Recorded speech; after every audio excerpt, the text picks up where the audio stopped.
25 में कोई वैकेंसी नहीं है। एनडीए की सरकार पूरे बहुमत से आ रही है। अभी इंतजार करना होगा तेजस्वी यादव जी को, और उनका कोई स्पाई नहीं कर रहा है, कोई उनके पीछे नहीं लगा हुआ है। उनको सिंड्रोम हो गया है। जो व्यक्ति कमजोर रहता है ना, तो लगता है कि कोई भूत है, परछाई है। उसी तरह से वो अभी कमजोर हैं, इतने सशक्त नहीं है। उनको उस तरह से हेलोसिनेशन हो गया है। अभी तेजस्वी यादव जी, हम नहीं समझते हैं कि राजनीतिक में इतने परिपक्व हुए हैं कि वो सपना देखें कि हम बिहार के मुख्यमंत्री बने। अभी तो थोड़ी समझ आई है, तो एक ऑर्डर निकाल दिए हैं कि हरा गमछा कोई नहीं लगाएगा।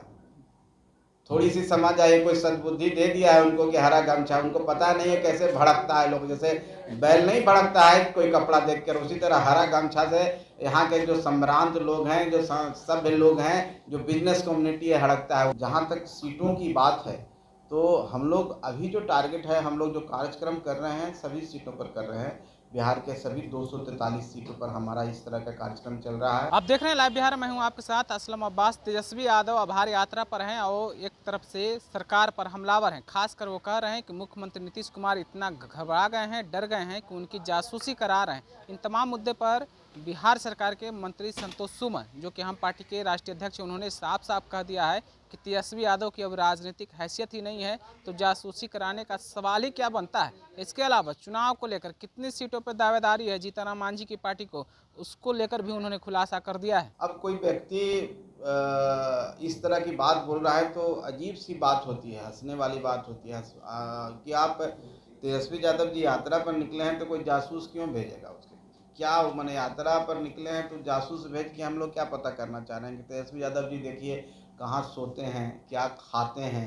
उनको डर लग रहा है कि कुछ केक कभी खा लेते हैं, कभी मछली खा लेते हैं, कहीं कुछ और ऐसा चीज़ हो जाए जिससे परेशानी हो, तो डर लग रहा है कि कोई जासूस उनके पीछे लगे। जासूस क्यों लगाएंगे हम? ये लोकतंत्र है। लोकतंत्र में सबको आज़ादी है अपना काम करने के लिए, जनता के बीच में जाने के लिए। अब जनता पर निर्भर करता है कि किसको आशीर्वाद देगी, किसको नहीं देगी। आप काम किए हैं, अगर आपका जंगल राज का अगर आपकी परछाई हट गया है, तो आपको जनता जरूर प्यार करेगी, जरूर आपको आशीर्वाद देगी। मेरा तो आप सबके माध्यम से माननीय तेजस्वी यादव जी को एक ही सलाह है कि आप अभी बिहार को घूमिए, बिहार को जानिए, बिहार को पहचानिए। बिहार के गांव में जाइए, बिहार के दलित टोला में जाइए, पहाड़ों के नीचे जाइए, तटबंध पर जाइए, वहाँ जाइए और उन गरीबों के साथ, उन दलितों के साथ खाना खाइए जहाँ आज भी आप सैनिटाइजर लगाते होंगे। वहाँ जा कर के बात कीजिए। खाली ये कहने से नहीं होगा कि सब उठो गरीबों उठो, शुगर चराने वाले, भैंस चराने वाले, गाय चराने वाले चलो और सबका मुंडन करा दीजिए नाम के लिए किसी से। तो ऐसे नहीं होगा। असली बिहार गाँव में बसता है, असली बिहार दलित टोलों में बसता है। निश्चित तौर पर वहाँ जाएंगे, उनसे वार्ता करेंगे, उनकी समस्याओं से रूबरू होंगे, तब परिपक्व होंगे। अभी तेजस्वी यादव जी, हम नहीं समझते हैं कि राजनीतिक में इतने परिपक्व हुए हैं कि वो सपना देखें कि हम बिहार के मुख्यमंत्री बने। अभी तो थोड़ी समझ आई है, तो एक ऑर्डर निकाल दिए हैं कि हरा गमछा कोई नहीं लगाएगा। थोड़ी सी समझ आई, कोई सद्बुद्धि दे दिया है उनको कि हरा गमछा। उनको पता नहीं है कैसे भड़कता है लोग, जैसे बैल नहीं भड़कता है कोई कपड़ा देखकर, उसी तरह हरा गमछा से यहाँ के जो संभ्रांत लोग हैं, जो सभ्य लोग हैं, जो बिजनेस कम्युनिटी है, हड़कता है। उनको अभी कुछ समझाया है तो ऐसे ही बहुत सारा ज्ञान मिलेगा। ये तो बिहार तो ज्ञान की धरती रही है, मोक्ष और ज्ञान की धरती। यहाँ गौतम बुद्ध को ज्ञान मिला, तेजस्वी यादव जी को 10-15 साल संघर्ष करेंगे तो ज्ञान मिलेगा। 25 में कोई वैकेंसी नहीं है।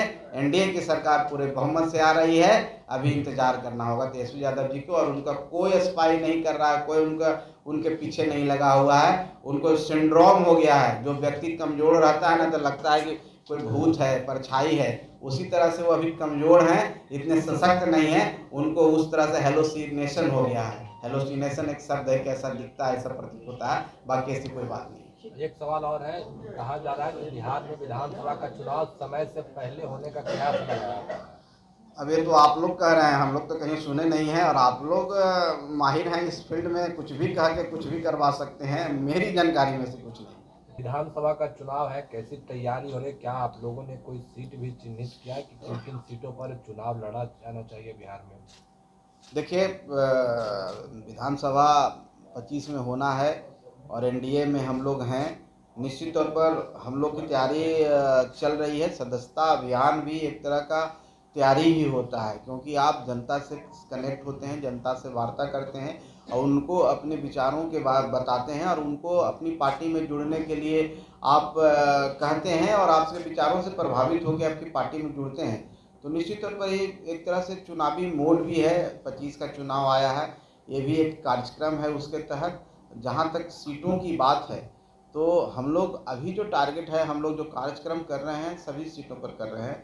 बिहार के सभी 243 सीटों पर हमारा इस तरह का कार्यक्रम चल रहा है और हम चाहते हैं कि हर गांव, हर कस्बे में हम के कार्यकर्ता पहुँचें, हर घर का दरवाज़ा खटखटाएं। वो उसमें हो सकता है कि साल भर भी लग सकता है, तो वो काम करें। जहाँ तक सीटों का चयन की बात है, हमारी कोर कमेटी बैठी है एक बार और हम लोग अपने हिसाब से देख रहे हैं कहाँ पर हम ज़्यादा मजबूत हैं, कहाँ पर हमारे कार्यकर्ता सक्षम हैं, जो चुनाव लड़ने को इच्छुक हैं और सक्षम भी हैं। ऐसे जगहों का हम चिन्हित कर रहे हैं और अपने साथियों के साथ बैठ के, जो हमारे आदरणीय साथी भी हैं, हमारे प्रदेश अध्यक्ष भी हैं और चाहे जिला स्तर के भी लोग हैं, उनसे वार्ता हो रही है और हम लोग एक सीट चिन्हित कर करके आप लोग को भी बताएंगे समय पर। और गठबंधन हमारा एनडीए है, तो एनडीए गठबंधन में बैठ के हम लोग बात करेंगे, लेकिन जो फाइनल बातें हैं वो सबकी सहमति हो जाएगी। एनडीए के सभी घटक के साथ सहमति होगी, तभी हम लोग इस पर कुछ विचार देने में सकते। तो अभी आपने संतोष मांझी को सुना है किस तरीके से वो बोल रहे थे। उनका साफ साफ कहना है कि आगामी विधानसभा चुनाव में हम पार्टी मजबूती से अपनी दावेदारी पेश कर रही है एनडीए गठबंधन में। इसके अलावा तेजस्वी को लेकर उन्होंने साफ साफ कह दिया है कि तेजस्वी यादव के सारे दांव पेच पूरी तरीके से फेल हो जाएंगे। वो सिर्फ और सिर्फ वाहवाही लूटने के लिए अनाप शनाप कह रहे हैं। जिस तरीके से तेजस्वी यादव ने कहा था कि नीतीश सरकार यानी कि सीआईडी और स्पेशल ब्रांच टीम से जासूसी करवा रही है, क्या कुछ अपने कार्यकर्ता को टिप्स दे रहे हैं। किस तरीके से एनडीए और नीतीश कुमार घबरा गए हैं सरकार जाने से, सरकार जाने की तैयारी है ऐसा सोच रहे हैं, ऐसा उनको लग रहा है। तब तो तेजस्वी यादव से घबरा गए। इन तमाम मुद्दे पर संतोष मांझी ने अपनी बातें कही हैं, आप जैसा कि सुने हैं। आप अपनी राय क्या रखते हैं? क्या सचमुच में ऐसा कुछ हो रहा है बिहार की राजनीति में, या फिर जिस तरीके से संतोष मांझी ने अपनी दावेदारी पेश की है उसमें एनडीए में कितने सीट उन्हें मिल सकती है? आप अपनी प्रतिक्रिया ज़रूर दीजिएगा। तब तक के लिए आपका बहुत बहुत शुक्रिया।